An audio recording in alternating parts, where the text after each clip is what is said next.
Okay जी, private level के लिए कौन सी मार्केट प्लेसेस बेस्ट हैं? लाइक अगर आपके पास एक क्लाइंट आता है और वो आपसे कहता है कि मुझे यूएसए की मार्केट में काम करना है, या अगर वो आपसे कहता है कि मुझे दुबई में काम करना है, दुबई में प्राइवेट लेवल करना है, या वो अगर आपसे कहता है कि मुझे सऊदी की मार्केट में काम करना है, तो क्या आपको काम करना चाहिए? और इसके अलावा और भी बहुत सारी मार्केट प्लेसेस हैं, लाइक जर्मन मार्केट हो सकती है, ऑस्ट्रेलिया की मार्केट हो सकती है। सो आपको ये चीज़ क्लियर होनी चाहिए कि कौन सी मार्केट में आपने काम करना है, कहाँ पर आपको काम करने से फ़ायदा होगा, कहाँ पर सेल्स अच्छी हैं, प्रॉफिट आएगा और आप जितनी मेहनत करेंगे उसका आपको रिवार्ड मिलेगा, और वो कौन सी मार्केट प्लेसेस है जहाँ पर सिर्फ टाइम ही ज़ाया होगा।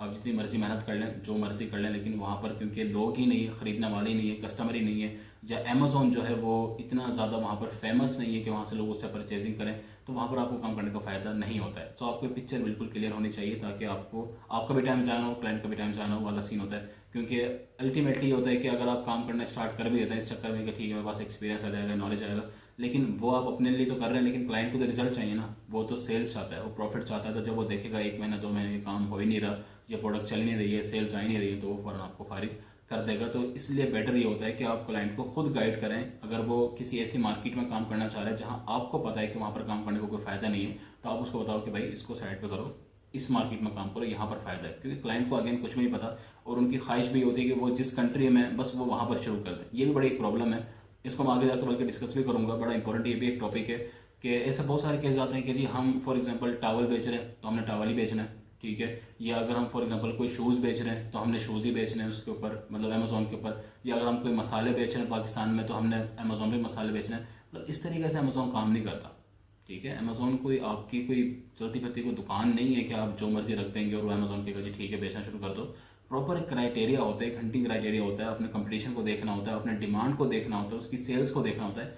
फिर कहीं जाकर आप ये डिसाइड करते हैं कि मुझे इस प्रोडक्ट के साथ जाना है या नहीं जाना है। ये नहीं हो सकता कि आपकी कोई भी प्रोडक्ट है, ठीक है, और आप कहेंगे जी पाकिस्तान में तो मैं उसको बना ही रहा हूँ, या मैं पाकिस्तान में तो उसको मैं बेच ही रहा हूँ, तो चलो मैं अमेजोन पे बेचता हूँ, ठीक है। इस तरह की चीज़ वर्क नहीं करती है। सो अगर हम बात करें कि कौन सी मार्केट प्लेसेस हैं जो कि बेस्ट हैं, ठीक है, टॉप 3 की अगर हम बात करें तो नंबर 1 पर आती है यूएसए की मार्केट। यूएसए की मार्केट नंबर 1 पर इसलिए है कि वहाँ पर कस्टमर बहुत ज़्यादा हैं, वहाँ पर सेल्स बहुत ज़्यादा हैं, लोग ऑर्डर बहुत ज़्यादा करते हैं, या आप कह लें कि ऑनलाइन शॉपिंग का ट्रेंड यूएसए मार्केट में बहुत ज़्यादा। और अमेजोन को एक जो प्रॉपर सिस्टम है वो भी यूएसए में ही ज़्यादा इफेक्टिव भी है और एफिशिएंट भी है। खैर अमेजोन तो हर कंट्री में ही ठीक काम कर रहा होता है अपना, लेकिन कस्टमर की बेस पर अगर हम बात करें तो यूएसए नंबर 1 पर है।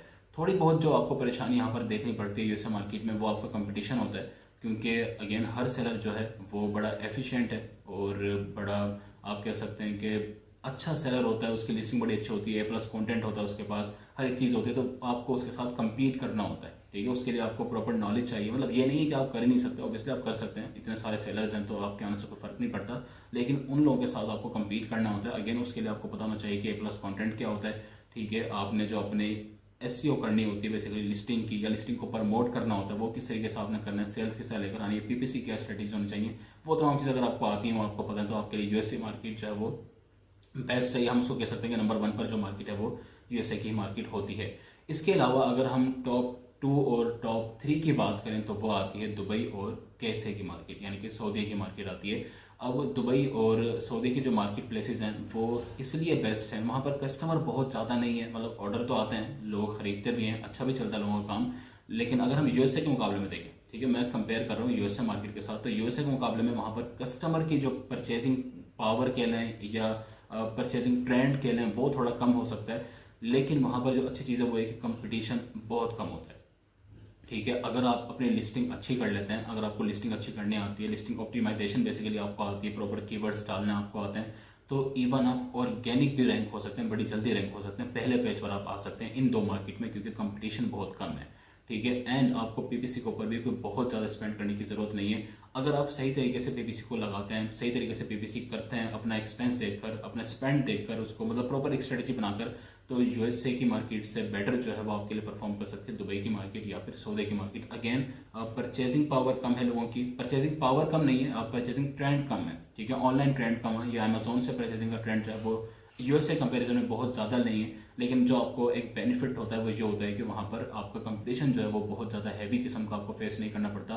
तो आप इजीली जो है वहाँ पर अपनी प्रोडक्ट को लॉन्च भी कर सकते हैं, एंड आप रैंक भी उसको कर सकते हैं, आप टॉप पर आ सकते हैं, इवन के ऑर्गेनिक भी आ सकते हैं अगर आप थोड़ी सी सही स्ट्रेटजी के साथ चलेंगे। जब अगर हम यहाँ पर बात ये करें कि जी वो कौन सी ऐसी मार्केट है जहाँ पर आपको काम बिल्कुल नहीं करना चाहिए, कम से कम मैं प्रेफर नहीं करता। आप इसको मेरा पर्सनल एक्सपीरियंस कह लें या मेरा पर्सनल मेरी प्रेफरेंस कह लें, ठीक है। ज़रूरी नहीं है कि आपने भी करना है, लेकिन जो मुझे लगता है, जो मैंने देखा है, ठीक है, मैं आपको उसकी बेस पर बता रहा हूँ। तो जर्मनी की मार्केट, ऑस्ट्रेलिया की मार्केट या इस तरह की जो और मार्केट प्लेसेज हैं, यहाँ पर आप काम ना करें तो बेटर है, ठीक है।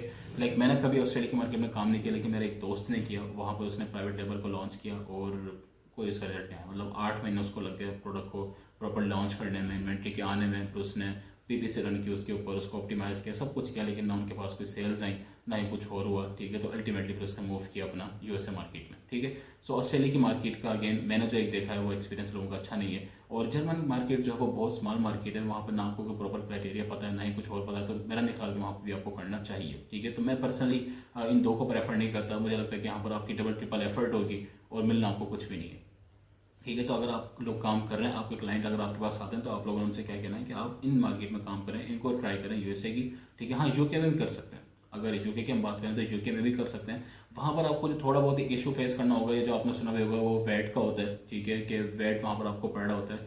लेकिन उसका मसला इसलिए नहीं होता कि हम जब प्रोडक्ट हंटिंग कर रहे होते हैं तो ऑब्वियसली हम इस चीज़ को रखते हैं जब हम अपना प्रॉफिट निकाल रहे होते हैं। अब आप इसको इस तरह समझ लें कि अगर फॉर एग्जांपल मेरी एक प्रोडक्ट है और वो $100 की है, ठीक है, और उसके ऊपर मुझे अगर $20 का और एक्सपेंस पड़ रहा है, तो मैं उसको फिर 120 की थोड़ी सेल करूंगा, ठीक है, क्योंकि मैं फिर उसको ये देखूंगा कि $100 जो है वो मेरी कॉस्ट है, वो मेरी परचेसिंग कॉस्ट है, और $20 जो है वो मुझे एक्स्ट्रा पे करना है। तो मुझे जो मेरी टोटल कॉस्ट बन जाएगी वो कितनी बन जाएगी, 120 बन जाएगी। अब मैं 120 को कंसीडर करके उसके ऊपर क्या निकालूंगा, प्रॉफिट निकालूंगा।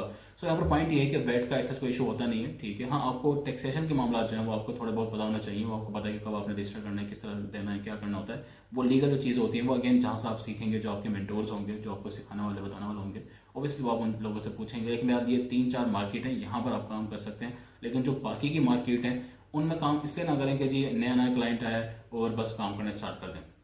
अच्छा, लास्ट में अच्छा, वीडियो कितनी हो गई, 7 मिनट की वैसे वीडियो हो गई। मेरा इतना लंबा इरादा नहीं था बनाने का, इतनी लंबी वीडियो बनाने का। लेकिन चले एक आखिरी छोटा सा टॉपिक है, वो बड़ा इंपॉर्टेंट है, वो मैं क्लियर करता हूँ आप लोगों को। होता ये है कि बहुत सारे लोग आते हैं शानजा के पास आते हैं बेसिकली, और फिर वो शानजा जो मुझे मैसेज फॉरवर्ड कर रही होती हैं, तो वो वहाँ पर आकर ये कहते हैं कि जी हमारे पास कोई क्लाइंट है और वो पाकिस्तान में काम कर रहा है, या कोई वो मैन्युफैक्चरर है, ठीक है, और उसकी ये वाली एक प्रोडक्ट है और ये हमने बेचनी है, ठीक है। वो ये कह रहा है कि जी मेरी इस वाली प्रोडक्ट को जो है अमेजोन के ऊपर लॉन्च कर दो, ठीक है। अब ये चीज़ जो है ना वो इस तरह पॉसिबल नहीं होती। जब भी कोई क्लाइंट आपके पास आएगा, वो आपसे जब इस तरह की बात करेगा कि जी मेरी प्रोडक्ट पाकिस्तान में, वो खुद भी पाकिस्तान में बनाते हुए पाकिस्तान में, वो कहता है कि मैंने इसको यूएसए में बेचना है या मैंने इसको अमेजोन के ऊपर सेल करना है, तो आपने उसके बाद समझानी है, आपने फ़ौरन हाँ नहीं करनी होती कि हाँ ठीक है हो जाएगा। इतना आसान नहीं होता। क्यों आसान नहीं होता?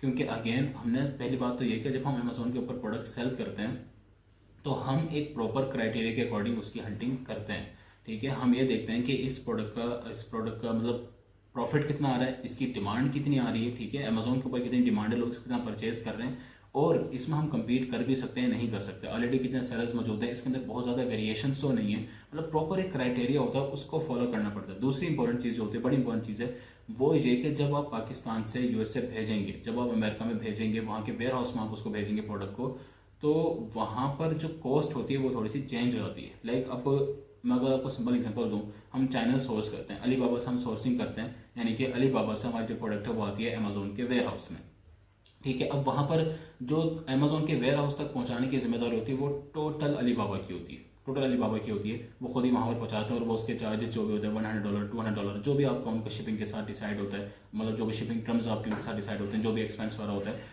वो आप उनके साथ रखते हैं। अब पाकिस्तान में मसला ये है कि पहले तो पाकिस्तान में आपको ढूंढना पड़ेगा कि ऐसी कौन सी कंपनी है, ठीक है, जो कि आपके जो कैरियर कंपनी बेसिकली है, जो आपके प्रोडक्ट को लेकर जाएगी अमेजोन के वेयर हाउस तक, और फिर वो आपसे कितना चार्ज करेंगे। फिर आपको जो करेंसी है उसको कन्वर्ट करना पड़ता है, और जब आप करेंसी को कन्वर्ट करते हैं तो आपको बैंक के चार्जेस अलग पे करने पड़ते हैं, यानी कि जो टैक्स होता है वो अलग आपको पे करना है, उस कंपनी को आपने अलग पे करना है, ठीक है। तो वो आपको जो प्रॉफिट होता है वो बहुत ज़्यादा कम हो जाता है, क्योंकि अमेजोन के अंदर तो आपको $1 का भी फर्क पड़ रहा होता है। आप जाकर FBA कैलकुलेटर पर आप जाएँ, वहाँ पर अपने प्रॉफिट में लिखें कि जी मेरा फॉर एग्जाम्पल जो कॉस्ट है वो बन रही है $12, ठीक है। आप देखें कि आपका प्रॉफिट मार्जिन कितना आता है, और फिर आप उसको 12 से 13 कर दें और आप देखें कि आपके प्रॉफिट मार्जिन में कितना फर्क पड़ा होता है $1 से, ठीक है।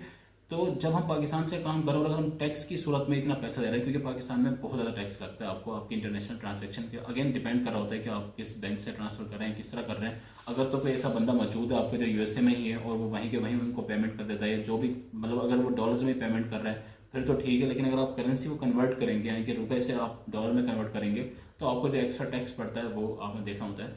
और मेरे ख्याल में जहाँ तक मुझे याद है कि हमने एक पेमेंट की थी पाकिस्तान से, और पाकिस्तान के एक लोकल बैंक से, ठीक है, मतलब जो हमारे यहाँ पर बैंक है, मिज़ान है, HPL है, UBL है, इन बैंक से। तो उस वक्त जो डॉलर चल रहा था उसका रेट था 280, और वो जो हमें पड़ गया था मतलब वो पेमेंट करने में, तो वो हमें पड़ गया था 330 का, ठीक है। मतलब हमें 50 रुपये पर डॉलर जो है वो एक्स्ट्रा पे करना पड़ा था टैक्स की सूरत में, और ये टोटल टैक्स था, ठीक है। तो ये तो हालात है पाकिस्तान के। सो पॉइंट यहाँ पर ये है कि ये इतना आसान नहीं है, मतलब ये इस तरह नहीं होता काम कि जी बस आपके पास क्लाइंट आया मेरे ये प्रोडक्ट और इसको बेच दो, ठीक है। आप कुछ भी देख रहे हैं आपके सामने का प्रोडक्ट पड़ी हुई है, बस इसको बेचना शुरू कर दो, इतना आसान नहीं होता, पूरी कैलकुलेशन होती है। और फिर वो आते भी माशाल्लाह उन लोगों के पास है जिनको पता भी कुछ नहीं होता कि कैलकुलेशन हमने करनी किस तरह है, ठीक है, कौन कौन सी कॉस्ट हमें एडअप करनी पड़ती है, वो तमाम चीज़ होती हैं। सो अगेन हमारा जो आज का टॉपिक था बेसिकली वो बस ये था, आपको बताना ये था कि कौन सी जो आपकी जो मतलब मार्केट प्लेसेस हैं वो बेस्ट हैं आपके लिए और कौन सी आपके लिए बेस्ट नहीं है। आई होप आपको आइडिया मिल गया होगा। बाकी काम करने स्टार्ट करें, यूएसए की मार्केट, दुबई और सऊदीया, इन तीन को खासतौर पर टारगेट करें।